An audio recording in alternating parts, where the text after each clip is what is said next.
Hello my dear student, कल है आप लोगों का विज्ञान का पेपर और आज मैं आप लोगों को ऐसा विज्ञान का पेपर लाया हूं ना जो यूपी के हर एक जिले में बहुत ज्यादा वायरल है। आज रात को ये आपका पेपर जो है बहुत ज्यादा वायरल हुआ है और इसमें से आपके बोर्ड एग्जाम में 100% क्वेश्चन आएगा। अगर आपने ये पूरा पेपर पढ़ लिया ना अच्छे से तो 95% या 85 या 90% आपका नंबर पक्का आएगा। मैंने इस वीडियो में इस क्वेश्चन का पूरा सॉल्यूशन दिया है, बहुत अच्छे से समझाऊंगा, एक एक क्वेश्चन समझाऊंगा। पेपर का कोड है 801 DV और यूपी के हर जिले के स्टूडेंट के लिए इंपॉर्टेंट है। किसी भी जिले से हो आप ये वीडियो बहुत ध्यान से देखना। कल आप लोग जाओगे साइंस का पेपर देने, यहीं से आपका क्वेश्चन बोर्ड एग्जाम में आने वाला है। एक एक क्वेश्चन को बहुत ध्यान से समझ लेना, ठीक है। और इस वीडियो को शेयर करना अपने उन फ्रेंड्स के साथ जिनको साइंस में प्रॉब्लम है, कल पेपर है तो प्लीज शेयर कर देना क्योंकि यहीं से क्वेश्चन बनेगा और उनको भी पूरा समझ में आ जाए। देखो सबसे पहले अपने यहाँ रोल नंबर डालना है, ठीक है। जैसे रोल नंबर 2813-420 ये है हमारा हाई स्कूल का रोल नंबर, ठीक है। मेरा हाई स्कूल का रोल नंबर है, आप लोग जाओ चेक कर सकते हो हमारा नंबर। और नाम है लाइक मैं अपना नाम लिख देता हूँ, श्रवण गोस्वामी। मेरा नाम लिखकर आएगा श्रवण गोस्वामी, ठीक है। जाओ चेक कर लो हमारा कितना आया था नंबर। तो देखो यहाँ समय रहेगा 3 घंटे 15 मिनट का। 3 घंटे आप पेपर को सॉल्व करो, 15 मिनट इस पेपर को पढ़ो, देखो कि आपको कितना क्वेश्चन आता है कितना नहीं आता। 15 मिनट पढ़ना जरूरी होता है, आपको पता चल जाता है कि हमें 70 में कितना नंबर आता है, ठीक है। पढ़ जरूर लेना। एंड पूर्णांक जो रहेगा वो 70 नंबर का रहेगा। और सामान्य निर्देश कुछ देख लेते हैं। देखो प्रारंभ के 15 मिनट पश्चात को प्रश्न पत्र पढ़ने के लिए निर्धारित है और यह प्रश्न पत्र 2 खंड, खंड आ खंड बा में विभाजित है। खंड आ प्रश्न बहुविकल्पी जिसमें 4 विकल्प होंगे और सही विकल्प चुनकर आपको OMR शीट पर आपको उत्तर देना है। खंड बा जो होगा वो वर्णात्मक होगा, ठीक है। खंड बा आपको वर्णात्मक होगा, बोर्ड एग्जाम में कॉपी दी जाएगी प्यारी प्यारी, उसमें आपको लिखना होगा। और प्रत्येक खंड के 3 उपखंड का खा गा है, मतलब अगर खंड आ का खंड बा का 3 उपखंड का खा गा है। प्रत्येक खंड के सभी प्रश्न एक साथ करना आवश्यक है। प्रत्येक खंड नए प्रश्न से आरंभ करो, नए पेज से प्रत्येक खंड को आरंभ करना। अगर आपका लाइन छूट भी जाता है छोड़ देना। अगर आपका उपखंड फर्स्ट सेकंड थर्ड कुछ भी है तो वो नए पेज से स्टार्ट करना। सभी प्रश्न करना अनिवार्य है। प्रश्नों के अंक उनके सम्मुख लिखेगा, आवश्यकता अनुसार अपने उत्तर को पुष्टि के लिए आपको चित्र जो भी बनाना है रासायनिक समीकरण अच्छे से बनाना, स्वच्छ एवं अच्छे से बनाना, ठीक है। अब देखो सबसे पहले हम लोग देखेंगे खंड आ बहुविकल्पीय प्रश्न 20 में 20 नंबर क्लियर कराएंगे। थोड़ा हम लोग जल्दी जल्दी पढ़ेंगे क्योंकि टाइम बहुत कम है। हम लोग जो ऑप्शन सही है वही पढ़ेंगे, ठीक है। तो बहुत ध्यान से समझना, हम लोग थोड़ा जल्दी जल्दी पढ़ेंगे और ये बहुत ध्यान से समझ लेना। कल का जो आपका पेपर है साइंस का यहीं से आएगा, कल पेपर में यहीं से छपेगा। तो जितना क्वेश्चन बताएंगे वो माइंड में नोट कर लेना क्योंकि कल आपको वहां छापना होगा बोर्ड एग्जाम में। तो उपखंड का आ जाओ। देखो उत्तल दर्पण द्वारा अनंत पर स्थित प्रतिबिंब होता है। देखो उत्तल दर्पण द्वारा याद रखना कि जो प्रतिबिंब होता है वो हमेशा आभासी बनता है। कैसा बनता है? आभासी बनता है और बहुत छोटा बनेगा, बिंदु के साइज का। ऐसे इतना बड़ा प्रतिबिंब बनेगा, ठीक है। ये तो आपका उत्तल दर्पण में इतना ही बनेगा, अतल दर्पण में केवल बड़ा बनता है। तो हमेशा याद रखना उत्तल दर्पण में हमारा आभासी, देखो वास्तविक तो आप वैसे भी काट दो, वास्तविक बन ही नहीं सकता, बड़ा नहीं बनता, ठीक है। उत्तल दर्पण में हमेशा छोटा बनेगा, तो आभासी तथा छोटा। सी वाला ऑप्शन सही है। जितना क्वेश्चन बता रहे हैं बहुत ध्यान से समझ लो। और अगला क्वेश्चन है कि किसी शब्दकोश डिक्शनरी में पाए गए छोटे अक्षरों को पढ़ते समय आप किस प्रकार के लेंस का प्रयोग करेंगे। देखो छोटे अक्षर को अगर आपको पढ़ना है तो आप याद रखना कि छोटे अक्षर को बड़ा देखने के लिए हम अवतल दर्पण का प्रयोग करेंगे, सॉरी लेंस। देखो चश्मे में लेंस लगा होता है, अवतल लेंस का प्रयोग करेंगे, ठीक है। मतलब अवतल लेंस का प्रयोग करेंगे, ध्यान रखना।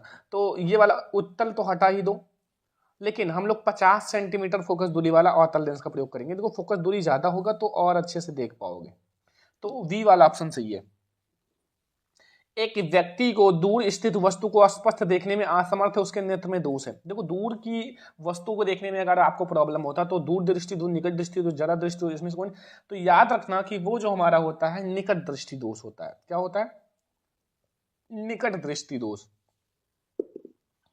4 नंबर है मानव नेत्र अभिनेत्र लेंस की फोकस दूरी को समायोजित करके विभिन्न दूरियों पर रखी वस्तु को फोकसित कर लेता है। ऐसा कारण, देखो अगर कोई भी वस्तु को फोकसित कर लेता है ना, मतलब फोकसित कर लेता है जितनी भी दूर रखी हो ना, तो वो हमारा जरा दृष्टि, देखो दोष तो होगा नहीं, दोष तो बिल्कुल हटा दो, वो होगा समंजन क्षमता।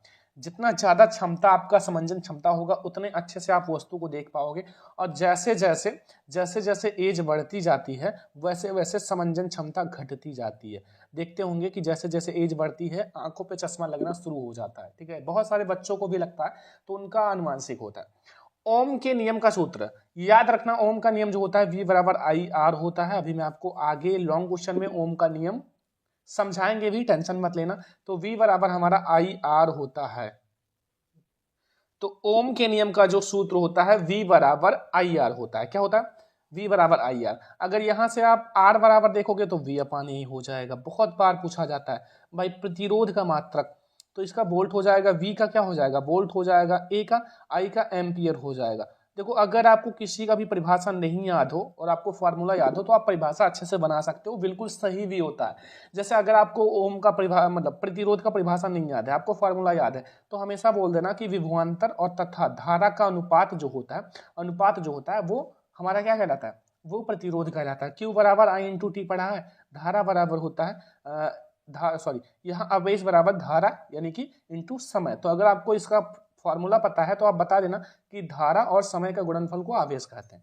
ऐसा भी परिभाषा बना सकते हो, डायरेक्टली आपका बिल्कुल सही होगा। ठीक है, ये हम लोग 12th में सीखे थे और बहुत ज्यादा इंपॉर्टेंट होता है। तो फार्मूला याद करना, थोड़ा सा हर एक चीज याद करना आसान नहीं होता, इसलिए ट्रिक याद रखो। ठीक है, ऐसे आपको फार्मूला याद हो, सारा फार्मूला आपका परिभाषा बन जाएगा। देखो 6वां क्वेश्चन है, जब 4 विद्युत चालकों का मतलब समायोजन बनाने पर उसका परिणामी प्रतिरोध न्यूनतम होगा। याद रखना कि अगर 4 प्रतिरोध है और अगर हम उसको जोड़ेंगे और न्यूनतम प्रतिरोध लाना है ना, तो दो ही, एक तो श्रेणी क्रम होता है, तो श्रेणी क्रम में अगर आप जोड़ोगे श्रेणी क्रम में तो आपका मतलब ज्यादा मिलेगा, अधिकतम मिलेगा। न्यूनतम के लिए आपको समांतर क्रम में जोड़ना पड़ेगा। किसमें? समांतर क्रम में जोड़ना पड़ेगा। तो याद रखना उसको हम जोड़ेंगे सभी प्रतिरोधों को समानांतर क्रम, समांतर क्रम में जोड़ोगे बहुत कम मिलेगा। ठीक है, बहुत कम मिलेगा, याद रखना। ठीक है, बहुत कम मिलेगा। तो अगला देखो, लघु पथन के कारण परिपथ का धारा का क्या होता है? बहुत अधिक बढ़ जाता है। लघु पथन के कारण जो है धारा का जो वैल्यू होता है वो बहुत अधिक बढ़ जाता है। 7 क्वेश्चन आपको समझ में आ गया। ये सारा आपके यूपी बोर्ड एग्जाम में आएगा, बहुत अच्छे से तैयार कर लेना कल पेपर में। खंड आपका उपखंड ख है। जिन रासायनिक अभिक्रियाओं में आयनों के विनिमयों से नए यौगिक बनते हैं उन्हें कहा जाता है, क्या कहा जाता है? आयनों का अगर आदान प्रदान की बात किया जाए तो प्रतिस्थापन में लाइकेज आप एक सीट पे बैठे हो, ठीक है, क्लास में, तो आप दूसरे सीट पे ट्रांसफर हो जाओ तो वो प्रतिस्थापन होता है। उभय अपघटन जिसमें मतलब टूटता है, जैसे आपके 2 लोग हैं, 2 दोस्त हो और वो टूट के किसी अलग चला जाए। ठीक है, आपके लैंग्वेज में समझा रहे हैं। योगात्मक का मतलब होता है 2 दोस्त मिलके कोई नया चीज बनाओ। ठीक है, तीसरा चीज, जैसे ए आपका दोस्त है बी और कोई ए बी प्रोडक्ट बनाओ। ठीक है, और द्वितीय विस्थापन में होता है बच्चों क्या?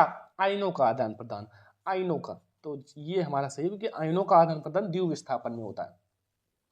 पेयजल के जीवाणु रहित करने में किसका प्रयोग किया जाता है? पीने वाले जल में अगर जीवाणु हो जाए तो उसमें हम लोग CaO Cl2 Ca से कैल्शियम, O से ऑक्सी, Cl2 से क्लोराइड, कैल्शियम ऑक्सीक्लोराइड का प्रयोग किया जाएगा, जिसे ब्लीचिंग पाउडर भी कहते हैं। तो फिटकरी वगैरह का नहीं प्रयोग किया जाता। अगला आ जाओ, निम्न में से कौन सा युगल विस्थापन अभिक्रिया डिनोट करता है, प्रदर्शित करता है? देखो NaCl विलयन एवं कॉपर धातु, MgCl2 विलयन एवं एल्यूमिनियम धातु, AgNO3 विलयन एवं कॉपर धातु, FeSO4 विलयन एवं सिल्वर धातु। तो AgNO3 विलयन एवं कॉपर धातु जो है ना वो हमारा प्रदर्शित करता है युगल विस्थापन रिएक्शन यानी कि अभिक्रिया। तो यहां से आपको 10 में 10 ऑब्जेक्टिव समझ में आ गया ना। यूपी बोर्ड के पेपर में जाना है, कल के पेपर में धुआं धुआं उड़ा देना, एक भी नंबर नहीं छोड़ के आना। और हाँ याद रखना कि कल जो आपका पेपर है उसकी सुबह 4 बजे आपको एक क्लास दी जाएगी, वो क्लास बहुत ज्यादा स्पेशल होगा, जरूर देखना। ठीक है, ये क्लास आपका शाम को तो मिलेगा, बट वो क्लास कल की सुबह जब आपका पेपर रहेगा देख कर जाना यार। पेपर में धुआं धुआं उड़ा देखो, ये दोनों आप पेपर तैयार कर लेना। ठीक है, अगला है, कौन सी धातु ठंडे जल के साथ अभिक्रिया कर लेती है? 2018 में और भी आया हुआ है। या फिर ये पूछा जा सकता है, निम्नलिखित में से कौन सी धातु साधारण ताप पे जल के साथ अभिक्रिया करता है? जिसका जो है अभिक्रियाशीलता अधिक होगा वही कर पाएगा। ठीक है, जो मतलब अभिक्रियाशीलता जिसका अधिक हो, कॉपर का बहुत कम होता है, मैग्नीशियम जस्ता का होता है, लेकिन आपका आयरन लोहा का भी होता है, लेकिन सोडियम और कैल्शियम से कम होता है। सोडियम और कैल्शियम सबसे ज्यादा होता है। तो ये हमारा सही है, Na और C मतलब Ca। ठीक है, ये वाला हमारा मतलब Na मतलब सोडियम और Ca से कैल्शियम। अगला आ जाओ, प्रोपेन का आणविक सूत्र C3H8 है। तो C3H8 है तो देखो 8 तो वैसे ही आप क्या बंद हो गए, एक कार्बन कार्बन के बीच में उससे हटा दो, 2 और आ जाएंगे, यानी कि 8 और 2 10, 10 सहसंयोजी आबंध बनेंगे। सहसंयोजी आबंध की बात की गई है, ठीक है, जो एक दूसरे से कनेक्ट होते हैं। अगला आ जाओ एसिटिक अम्ल का आईयूपीएसी नेम। एसिटिक अम्ल का फार्मूला होता है CH3COOH। इसमें OHH मतलब COOH ग्रुप है ना, तो इसमें क्या जुड़ेगा, ओइक जुड़ेगा, ओइक। आईयूपीएसी नाम लिखते समय ओइक जुड़ेगा। कितने कार्बन है, 1 2, 2 कार्बन को क्या कहते हैं, एथ, और एथ में ओइक जोड़ोगे एथेनोइक हो जाएगा। याद रखना, इसे हम लोग एथेनोइक अम्ल कहते हैं, एसिटिक अम्ल नहीं कहते, एथेनोइक हो जाएगा। मेथेनोइक नहीं होगा क्योंकि 2 कार्बन है, प्रोपोनिक 3 कार्बन होता तो प्रोपोनिक हो जाता। अगला उपखंड गा वाले में क्या है भाई, सारा बायोलॉजी के क्वेश्चन है, बहुत आसान होते हैं बायोलॉजी। स्वापोषी पोषण के लिए क्या आवश्यक है, एक नंबर का देखो, कार्बन डाइऑक्साइड भी आवश्यक है, क्योंकि स्वयं अपना भोजन बनाते हैं, तो कार्बन डाइऑक्साइड बहुत इंपॉर्टेंट होता है। जल भी, क्लोरोफिल भी, सूर्य का प्रकाश तो वह बहुत अहम होता है। तो भैया उपयुक्त सभी सारी चीजें इंपॉर्टेंट होती हैं। और निम्नलिखित में से विटामिन का कौन सा जोड़ा जल में घुलनशील है, तो जल में जो घुलनशील है ए भी नहीं है, सी के भी नहीं है, एंड हमारा जो VC है ना, VC विटामिन VC का जोड़ा जो होता है वो अगर जल दे दिया जाए तो उसमें क्या होता है, घुलनशील हो जाता है। क्या हो जाता है, घुलनशील, ठीक है, याद रखना। तो यहां से आपको 15 में 15 ऑब्जेक्टिव समझ में आ गया ना। ऐसा कोई भी ऑब्जेक्टिव ना हो जो समझ में ना आए, क्योंकि आपके बोर्ड एग्जाम में यही सारा क्वेश्चन आने वाला है, तो 100% आप ये सारा बहुत ध्यान से समझ लेना, ठीक है। 16 नंबर क्वेश्चन है कि निम्नलिखित में टेस्टोरेन हार्मोन्स का कार्य नहीं है। टेस्टोरेन हार्मोन्स क्या होता है, जो मतलब लड़कों में मतलब एज जब बढ़ता है ना, तो वो क्या होता है, टेस्टोरेन हार्मोन्स बढ़ जाता है, ठीक है। जैसे देखो यौन अवस्था, जैसे लड़कों में यौन अवस्था के लक्षणों का नियंत्रण करना, ठीक है, यौन अवस्था, ठीक है। एंड शुक्राणु, जो शुक्राणु होते हैं जिसके द्वारा नए बच्चे का निर्माण होता है, उसका नियंत्रण भी करता है। हड्डियों तथा पेशियों का विकास कोई इसका कार्य नहीं है, ये कार्य नहीं है, क्योंकि हड्डियों और पेशियों का विकास जितना खाओगे पियोगे, जितना दूध वगैरह पियोगे, उतना ज्यादा हड्डी मजबूत होगा और उतना ज्यादा पेशियों का विकास होगा। इसमें कोई टेस्टोस्टेरोन हार्मोन्स का कार्य ही नहीं है, ठीक है, तो ये याद रखना। अगला पत्तियों का विकसित मतलब पत्तियों पर कलिका विकसित होती है। देखो आप लोगों ने देखा होगा कि नहीं देखा होगा, एक होता है मतलब पत्ती, उसमें क्या होता है ना कि मतलब एक ऐसा पत्ती होता है ना, जैसे ये एक पत्ती है। अब यहाँ क्या होगा कि इसको आप कहीं से भी काट के लगा दो, मतलब इसका पत्ता तोड़ लो कहीं से भी और लगा दो, तो ऐसे ऐसे नई नई कलिकाएं निकल आएंगी, मतलब नई नई कलिकाएं कहीं से भी, मतलब हर जगह से नई नई कलिकाएं निकल आती हैं, जिसे हम लोग अजूबा का पत्ता कहते हैं। देखो हम भी लगाए थे, बहुत छोटे थे तब, कहीं मिल गया था, ठीक है। तो ऐसे हर जगह नए नए मतलब निकल आएंगे। एक पत्ते में चाहो तो 100 अजूबा का मतलब पौधा बना सकते हो। तो पुदीना नहीं है, अजूबा, यानी कि जिसे ब्रायोफिल्म कहते हैं, ठीक है, ब्रायोफिल्म साइंटिफिक नेम है। तो ये हमारा सही है ब्रायोफिल्म में, ठीक है। तो ये हमारा हो गया 17 ऑब्जेक्टिव।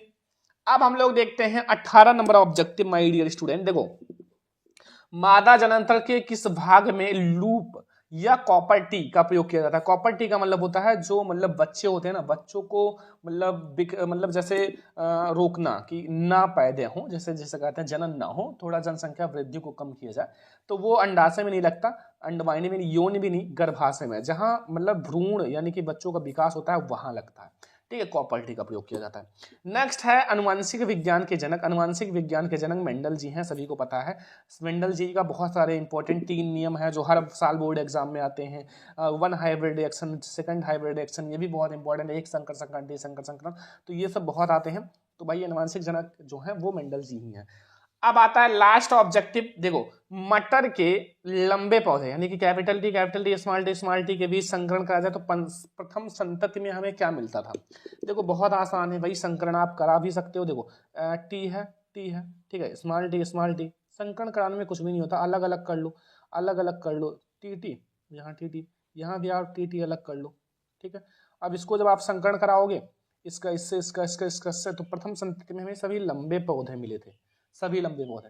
जब हमने इसका F2 का स्वपरागण कराया था तो हमें एक बौना पौधा तब मिला था, तो सभी लंबे पौधे मिले थे, याद रखना। अब आ जाओ भैया वर्णात्मक प्रश्न, जो आपको बोर्ड एग्जाम में कॉपी दी जाएगी और उसमें आपको लिखना पड़ेगा, सुंदर सुंदर लिखना पड़ेगा, ठीक है। लिखना कैसे है, लाइक आप देखो ऐसे आप डालो खंड बा वर्णात्मक प्रश्न, और जो भी प्रश्नोत्तर संख्या 1st 2nd 3rd जो भी सॉल्व कर रहे हो पहले वो सॉल्व करना जो आपको 100% याद है, क्योंकि फर्स्ट 5 पेज में आपको गलती नहीं करना है, ठीक है। तो जो 100% याद है, पहला दूसरा तीसरा चौथा पांचवा 10वां जो भी याद है वो पहले सॉल्व कर लेना, फिर आप आंसर लिखना शुरू कर देना, ठीक है। बस कुछ भी नहीं है, कॉपी लिखना तो मैंने बता ही रखा है। देखो निकट दृष्टि दोष किसे कहते हैं, यह दोष के कारण क्या है, निवारण क्या है, इसके प्रयोग के लिए किस प्रकार के लेंस का प्रयोग करेंगे, किरण आरेख द्वारा समझाइए। 4 नंबर का निकट दृष्टि दोष, दूर दृष्टि दोष, एक तो 100% आएगा ही, तो दोनों तैयार कर लेना। और अगर आपने निकट तैयार कर लिया तो दूर समझ लो तैयारी है, क्योंकि एक दूसरे का अपोजिट है, एक दूसरे का उल्टा है। अगर इसमें निकट की वस्तु नहीं दिखाएगी तो उसमें दूर की वस्तु नहीं दिखाएगी, बस इतना है। अब दूसरा क्वेश्चन है, एक ऑटो वाहन में पीछे से आने वाले किसी अन्य वाहन को देखने के लिए 2 मीटर वक्रता त्रिज्या वाला एक उत्तल दर्पण लगा है। किसी समय एक वाहन दर्पण से 4 मीटर की दूरी पर तो उस वाहन या उस समय दर्पण से दिखने वाले प्रतिबिंब की स्थिति आकार की गणना करो। 4 नंबर का बहुत छोटा सा न्यूमेरिकल है। उत्तल दर्पण का एक फार्मूला लगा 1/f बराबर 1/v प्लस 1/u, बस लगा दो यार, कुछ भी नहीं है, इतना आसान न्यूमेरिकल नहीं कर पाओगे। अगला, घरों की वायरिंग के लिए जो मतलब परिपथ में फेंस का क्या महत्व है, आवश्यक आपको किरण आरेख भी खींचना। देखो आपको उपखंड का में 4 नंबर के 3 क्वेश्चन मिलेंगे और 12 नंबर आपका मिल जाएगा, 12 नंबर। अब ये 6 नंबर का है, ठीक है। लिखा हुआ है श्वेत प्रकाश का प्रिज्म द्वारा वर्ण विक्षेपण की घटना को समझाइए, किस रंग का सबसे अधिक विचलन होता है। 6 नंबर मिल जाएगा। अथवा नहीं आता तो ये तो आपका छपेगा ही बोर्ड एग्जाम में, कई बार बता रखा। ओम के नियम की परिभाषा लिखो, इसके सत्यापन के लिए आवश्यक प्रयोगों का वर्णन करो, मतलब सत्यापन करना है। तो चलो मैं आपको थोड़ा सा समझा देता हूँ ओम का नियम होता क्या है। बहुत आसान होता है, क्लास 8 से ही सभी लोग कहते थे ओम का नियम बहुत हार्ड है और आएगा हाई स्कूल में, हमने भी सुना था, बट आसान बहुत होता है। देखो ओम के नियमानुसार कुछ नहीं है, जब भौतिक अवस्थाएं जैसे ताप दाब ये सब भौतिक अवस्थाएं होती हैं, ठीक है, फिजिकल प्रॉपर्टीज, तो फिजिकल स्टेट समान रहे तो किसी चालक में प्रवाहित होने वाली धारा उसके सिरों के बीच विभवांतर के समानुपाती होता है। कहने का मतलब क्या है, नहीं समझ पाए होंगे। देखो जो मतलब विभवांतर है, मतलब विभव का अंतर, वो क्या होता है, धारा के समानुपाती होता है। आ जाओ मैं आपको थोड़ा सा समझाता हूँ। यहाँ यदि हम किसी चालक के सिरों का लगा विभवांतर को b मान लें तथा बहने वाली धारा को i मान लें, तो भाई v जो है वो धारा के समानुपाती होगा। बस क्या है ओम का नियम, थोड़ा सा माइंड लगाओ। अब अगर हम इस समानुपाती चिन्ह को हटाएंगे तो यहाँ एक नियतांक जुड़ जाएगा, जैसे हम लोग कहते हैं r क्या है, कौन सा नियतांक है दादा, ये एक नियतांक है और इसे हम लोग क्या कहते हैं, R जो है, यहाँ R जो है वो चालक का प्रतिरोध है। क्या है, चालक का प्रतिरोध। अब R का हम लोग थोड़ा सा डिस्कस करेंगे, इसका निकालेंगे। R बराबर हो जाएगा V/I, ठीक है, R बराबर V/I। अब हम यहां से क्या करेंगे ना कि इसका हम लोग मात्रक निकाल लेते हैं। V का मात्रक क्या होता है माय डियर स्टूडेंट, V का मात्रक होता है बोल्ट। क्या होता है, बोल्ट, सॉरी आधा ला कर लेना, बोल्ट। और इसका होता है एम्पियर, धारा का एम्पियर, ठीक है, एम्पियर। और ये दोनों जो होता है ना वो ओम के बराबर होता है। किसका, ओम, जिसका साइन होता है, सिंबल होता है ये ऐसे, ठीक है। तो देखो अगर आर का मात्रक देखा जाए तो वोल्ट प्रति एम्पियर फी है, मतलब आता है बोर्ड एग्जाम में, और ये ओम तो है ही, ओम तो बहुत बार आया हुआ है, ठीक है। तो बस इतना हो गया मात्रक। अब आ जाओ ओम के नियम का सत्यापन समझ लेते हैं। इस प्रयोग के लिए एक बैटरी, आमीटर, कुंजी, धारा नियंत्रक, प्रतिरोध, वोल्ट मीटर चित्र ए के अनुसार लगाते हैं। प्रतिरोध में प्रवाहित धारा आई को आमीटर तथा प्रतिरोध के बीच विभवांतर को वोल्ट मीटर द्वारा मापते हैं। देखो ये हमारा है चित्र ए, चित्र ए देख लो, इसमें यहाँ धारा नियंत्रक लगा हुआ है, यहाँ बैटरी लगा हुआ है, यहाँ के अर्थात कुंजी, यहाँ आमीटर, यहाँ प्रतिरोध तार, और ये क्या है, ये है वोल्ट मीटर। देखो जगह नहीं है बट मैं लिख देता हूँ वोल्ट मीटर। तो ये ऐसे बना लेना है चित्र ए। वी वाला क्या भाई है, वी वाला ये हमारा ओ है और यहाँ हमारा विभवांतर है, विभवांतर, जिसे हम लोग क्या कहते हैं, इसको एक्स अक्ष कहते हैं, इसको वाई अक्ष कहते हैं। ये हमारा धारा है। देखो धारा को आपको वाई अक्ष पे लेना है और एक्स अक्ष पे विभवांतर लेना। आ जाओ मैं आपको सत्यापन यहाँ समझाते हैं। प्रयोग करने के लिए बहुत आसान है, अभी शॉर्ट में भी लिख सकते हो। के को लगाकर धारा नियंत्रक की एक स्थिति के लिए प्रतिरोध में प्रवाहित धारा तथा उसके सिरों के बीच विभवांतर को बेल्ट मीटर द्वारा मापते हैं, वोल्ट मीटर द्वारा, ठीक है। इसी प्रकार धारा नियंत्रक द्वारा परिपथ में बहने वाली धारा बदलकर आमीटर तथा वोल्ट मीटर का पाठ पढ़ लेती है। अब विभवांतर, जो विभवांतर उसको एक्स अक्ष तथा धारा को वाई अक्ष, इसको वाई अक्ष पर लेकर एक क्या कहते हैं, एक ग्राफ खींचेंगे, ठीक है, ग्राफ खींचते हैं। अगर वो सरल रेखा, ये क्या है, बिल्कुल सीधी लाइन है ना, बिल्कुल सीधी आपको ले ही जाना है, ठीक है। अगर टेढ़ा हो भी गया तो बिल्कुल सीधा ले जाना है, बिल्कुल सरल रेखा मिलता है। अब ये सरल रेखा क्या करता है, चित्र बी को देखो, ये ए वाला नाम दे दो, ये बी वाला, ठीक है, ए बी। तो अगर ये सरल रेखा मिलती है तो ये क्या करता है, मतलब सरल रेखीय ग्राफ ओम के नियम का पालन करता है, अर्थात चालक ओम के नियम का पालन करता है। अगर इतना ज्यादा आपको सिस्टम नहीं लिखना है, बस एक ग्राफ बनाना, ये वाला फिगर बनाना और डायरेक्ट आप लिख देना कि मतलब ये मत बनाना, मतलब अगर चाहो तो केवल काम इसी का होता है, इसका कोई काम नहीं होता, ये तो अंदरूनी होता है कि कैसे सिस्टम लगे होते हैं, ठीक है। इसमें आप डायरेक्ट लिखना कि विभवांतर को एक्स अक्ष और धारा को वाई अक्ष पर लेके अगर हम एक ग्राफ खींचते हैं, अगर उसका एक सरल रेखीय ग्राफ मिलता है, एक सरल रेखीय ग्राफ मिलता है, तो ये ओम के नियम का पालन करता है, इसलिए चालक जो है ओम के नियम का पालन करता है। बस इतना ही सत्यापन का फंडा है बस। तो ये हो गया भाई 6 नंबर का क्वेश्चन है, बहुत ज्यादा इंपॉर्टेंट है। नेक्स्ट आ जाओ भाई, उपखंड खा। देखो निम्नलिखित की परिभाषा लिखो, 2 नंबर, पहला विकृत गण्यता हाइड्रोजनीकरण। अगर आप लिख दोगे 1 नंबर इसका मिल जाएगा, 1 नंबर इसका। उदासीनीकरण अभिक्रिया किसे कहते हैं, उदाहरण से ही समझाओ, 2 नंबर इसका मिल जाएगा। थोड़ा जल्दी जल्दी समझ लो यार, पेपर बहुत नजदीक है और आप थोड़ा जल्दी जल्दी समझो और जल्दी जल्दी आप जाओ बुक में देखो, सब कुछ देखो। टेलीग्राम चैनल पे मैंने बहुत सारा पीडीएफ दे रखा है, टेलीग्राम चैनल ज्वाइन कर लेना, ठीक है। अगला है तांबे की 2 मुख्य अयस्कों के नाम और सूत्र लिखिए। कॉपर पाइराइड के तांबे निष्कर्षण विधि व मुख्य पदों का समीकरण लिखो। 4 नंबर का ये मिल जाएगा। और फिर जो व्यंजक चूर्ण है ना, व्यंजक चूर्ण बनाने की विधि, रासायनिक नाम लिखिए। क्या होता है जब इसे हवा में खुला छोड़ दिया जाता है, ब्लीचिंग पाउडर का 2 उपयोग भी लिखना है, ठीक है, 2 उपयोग भी लिखना है, ये भी 4 नंबर का है, ठीक है। तो ये हो गया। अब एक आता है 6 नंबर का, जो हर साल बोर्ड एग्जाम में आता है, इसलिए मैंने इसका सॉल्यूशन भी लिख रखा है। हर साल बोर्ड एग्जाम में आता है, कल के पेपर में तो छपेगा ये क्वेश्चन, केमिस्ट्री का लॉन्ग क्वेश्चन है। धातुओं की सक्रियता श्रेणी और हाइड्रोजन से अधिक अभिक्रियाशील तथा दूसरा कम अभिक्रियाशील, एक एक धातु का नाम लिखो। एक एक नहीं, आप 5-6 लिख दोगे, पहले समझ लो। देखो उत्तर, धातुओं की सक्रियता श्रेणी या विद्युत रासायनिक श्रेणी वह सूची है, यह हटा दो, जिसमें धातुओं की क्रियाशीलता के अवरोही क्रम। अवरोही क्रम का मतलब होता है जैसे ऐसे एक लाइन है तो ऊपर आपका क्या होगा, अधिक अभिक्रियाशील, सबसे अधिक संख्या रहेगी, ऐसे नीचे जाओगे घटती जाएगी घटती जाएगी। जैसे आप लोगों ने पढ़ा होगा आरोही अवरोही, असेंडिंग आर्डर डिसेंडिंग आर्डर, ये सब आप लोगों ने पढ़ा होगा, ठीक है, तो छोटे रहे होंगे तब। तो अवरोही क्रम में व्यवस्थित किया जाता है। तो इस विस्थापन के प्रयोग के बाद निम्न श्रेणी का विकास हुआ या विकसित हुआ, और इस श्रेणी को हम लोग सक्रियता श्रेणी का नाम दिया गया। सक्रियता श्रेणी, जैसे देखो सारणी क्या है, सक्रियता श्रेणी को धातु की अभिक्रियाशीलता, देखो पहले मैंने पोटेशियम रखा, के, Na से सोडियम, Cs से कैल्शियम, Mg से मैग्नीशियम, Al से एल्यूमिनियम, Zn से जिंक। अब ये लाइन ऐसे रहेगा, अभी पीछे भी है इसलिए मैं अभी लाइन और भी जाएगा, ये लाइन ऐसे आके यहाँ तीर बना दो, क्योंकि ऐसे नीचे जाओगे घटती जाएगी, ठीक है। तो Fe आयरन है, Pb लेड है, H हाइड्रोजन है, Cu कॉपर है, Hg मरकरी है, Ag silver and Au gold. अब सबसे नीचे क्या है, सबसे कम अभिक्रियाशील है, सबसे कम अभिक्रियाशील है, क्या है, सबसे कम अभिक्रियाशीलता है। और अगर ये वाला बात की जाए तो सबसे अधिक अभिक्रियाशील किसका है, ये जो ऊपर वाले महाराज बैठे हैं ना, ये सबसे अधिक अभिक्रियाशील है, ये दादा है, राजा है जिसे कहते हैं अधिक अभिक्रियाशीलता।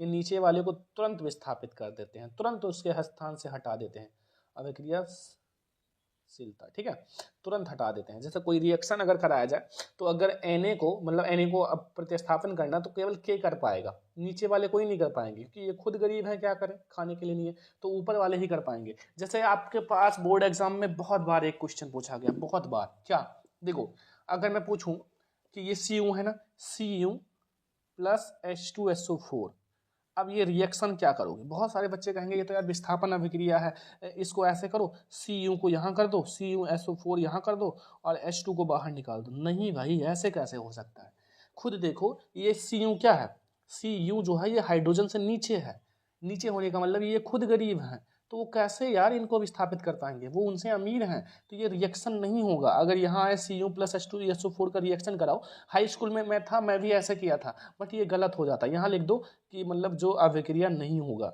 इधर लिख दो अभिक्रिया नहीं होगा, क्योंकि कारण बता दो कि ये Cu जो है ना, ये H2 से कम अभिक्रियाशील है, और कम अभिक्रियाशील वाला अधिक को विस्थापित कर ही नहीं सकता।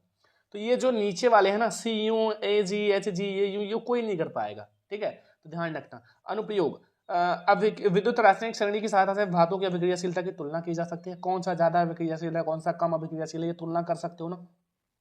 विद्युत रासायनिक श्रेणी की सहायता से विभिन्न धातुओं को अम्ल में से हाइड्रोजन विस्थापन करने की क्षमता की जानकारी होती है। देखो बस यही 1 2 3 4 यही 4 नहीं कर पाएंगे हाइड्रोजन को विस्थापन, और ठीक है, और सारे ऊपर वाले क्या करेंगे, हाइड्रोजन को आसानी से विस्थापित कर सकते हैं। तो ये हो गया हमारा। अगर नहीं आता मान लो बोर्ड एग्जाम में आपको सक्रियता श्रेणी, तो ये वाला कर लेना। 8वां है निम्नलिखित, देखो समजातीय श्रेणी, साबुनीकरण और आयनिक यौगिक। समजातीय श्रेणी का 2 नंबर, इसका 2 नंबर, इसका 2 नंबर, 6 नंबर मिल जाएगा अगर आप ये करोगे। टिप्पणी करना है 1 पेज में, आप ये लिख देना बना बना के, नहीं जानते हो फिर भी बना बना के लिख देना। समजातीय का मतलब जिनकी जाति समान हो। अब इसमें ये नहीं होता ठाकुर बाभन, ठीक है, इसमें क्या होता है, इसमें समूह होते हैं, समूह, इनका समूह एक जैसा हो, क्रियात्मक समूह एक जैसा हो, बस क्रियात्मक समूह और सामान्य सूत्र यही 2 होते हैं बस।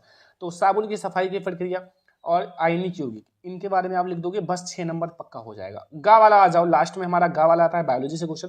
प्रतिवर्ती क्रिया का महत्व चित्र द्वारा समझाइए, ये 4 नंबर मिल जाएगा। अंतःस्रावी ग्रंथि किसे कहते हैं, हमारे शरीर में पाई जाने वाली अंतःस्रावी ग्रंथियों का नाम 4 नंबर का ये है। पुष्प का नामांकित चित्र बनाइए, ये भी 4 नंबर का। 4 नंबर के 3 क्वेश्चन 12 नंबर मिल जाएगा, ठीक है। एक आएगा लॉन्ग क्वेश्चन, पाचन तंत्र किसे कहते हैं, पाचन तंत्र को समझाइए। भाई पाचन तंत्र का फिगर तो मैंने बनवा रखा है, तो मैं अगर मतलब बनवाएंगे नहीं, अभी थोड़ा सा वैसे बता देंगे। पाचन तंत्र संयुक्त अघुलनशील भोज्य पदार्थों को सरल व घुलनशील अवशोषण योग्य बनाना पाचन कहलाता है। जैसे कोई चीज है जो घुलनशील ना हो तो उसको तोड़ मरोड़ के मतलब घुलनशील बनाना ही हमारा पाचन कहलाता है। कुल मिला के खाना को उसको पचाना है, कैसे भी पचाना है। अब देखो इनके भाग बहुत सारे होते हैं, तो फिगर तो भाई मैंने ऑलरेडी बनवा रखा है, ठीक है। तो यहाँ तो हम बनाएंगे नहीं, वैसे नॉर्मली समझा देते हैं। तो ये होता है मुख, ठीक है, यहाँ से ऐसे ग्रसनली जाती है और यहाँ आपका अमाशय होता है वैसे यहाँ, ठीक है, और फिर ऐसे जाएगी, फिर यहाँ ये बड़ी आंत और इसके अंदर छोटी आंत होती है, ठीक है। तो एक एक भाग को समझेंगे। सबसे पहले हम लोग मुख को समझते हैं। देखो मुख द्वारा हम भोजन का ग्रहण करते हैं। मुख में लार नामक ग्रंथि पाई जाती है, जिसमें निगलने वाला लार भोजन को निगलने में सहायता करता है। लार में टाइनिन नामक एंजाइम जो शर्करा में बदल देता है। ग्रसिका, ये जो नली है ये ग्रसिका है, एक पाइप है, इसमें कुछ नहीं होता, इसमें पाचन होता ही नहीं है, बस भोजन को यहाँ अमाशय में उनको पहुंचाना है बस। तो निगलदार से भोजन ग्रसिका में आता है, इसमें भोजन का पाचन नहीं होता। ग्रसनली से भोजन अमाशय में आता है। अब अमाशय में तो बहुत सारा पाचन होता है, ठीक है। जैसे अमाशय में भोजन, जैसे जैसे पेट कहते हैं, स्टमच, ठीक है, इसमें जठर नामक ग्रंथ पाया जाता है। जठर नामक ग्रंथ से जठर नामक रस निकलता है। जठर रस से HCl, पेप्सिन, रेनिन 3 प्रकार के पाए जाते हैं। और HCl जो होता है भोजन के माध्यम को अम्लीय बनाता है। पेप्सिन जो होता है प्रोटीन पर क्रियाशील है और प्रोटीन को पेप्टोन्स या पेप्टाइन्स में बदल देता है। रेनिन जो है उसको दूध को फाड़कर कैसीन को अलग करता है। तो ये हो गया। छोटी आंत, अमाशय से भोजन गृहिणी, मतलब यहाँ जो गृहिणी है ना, गृहिणी से क्या आता है, छोटी आंत। यहाँ ये वाली बड़ी आंत है, ये वाली छोटी आंत है, बहुत लंबा होता है, ठीक है। छोटी आंत गृहिणी में, क्षुद्राणु यानी कि छोटी आंत में भोजन का अत्यधिक पाचन हो जाता है, मतलब पाचन हो जाता है, और तथा अवशोषण जल व भोजन ही बचता है। अब बड़ी आंत में क्या होता है, यह लगभग आहार नाली का अंतिम भाग है, मतलब अंतिम भाग है। यहाँ क्या होता है, यह 1.5 मीटर लंबी और 4.7 सेंटीमीटर चौड़ी लंबी नली होती है। इस भाग में पचे हुए भोजन का जल तथा अवशोषी बचते हैं, मतलब जो भोजन वेस्ट होता है, ठीक है, और जो अवशेष बचता है, ठीक है, वही बचता अपच भोजन को शरीर से बाहर निकाल देगा। अब ये गुदा द्वार के द्वारा, मतलब गुदा द्वार के द्वारा शरीर से मतलब बाहर वो भोजन वेस्ट में निकाल दिया जाता है, ठीक है। अथवा नहीं आता तो ये कर लेना। पुष्प की लैंगिक तथा अलैंगिक जन्म के बारे में समझाइए, 6 नंबर का। तो ये पूरा हमारा साइंस का वायरल पेपर है, इसमें जितने भी क्वेश्चन बताया गया है ये पूरा तैयार कर लेना। यूपी बोर्ड में कल के पेपर में छपेगा, ठीक है। तो ये 70 में 70 आप पक्का कर लो। और मैंने अपने टेलीग्राम चैनल पे सरमन लेक्चरर ऑफिशियल पे बहुत सारा PDF दे रखा है, तो वो जाओ थोड़ा सा एक बार देख लेना, सरमन लेक्चरर ऑफिशियल। मैं लिंक डिस्क्रिप्शन में दे दूंगा, कमेंट बॉक्स में भी दे दूंगा यार। अपने टेलीग्राम चैनल का ज्वाइन करना और वहां से आप जो मैंने PDF दे रखा है देखना, पढ़ना, ठीक है। मैंने सारे चैप्टर का भी PDF दे रखा है, बहुत सारा वायरल पेपर, बहुत कुछ दे रखा है। तो चलो इस वीडियो को लाइक शेयर एंड सब्सक्राइब कर देना। हम लोग मिलते हैं नेक्स्ट इंपॉर्टेंट वीडियो में, तब तक के लिए जय हिंद।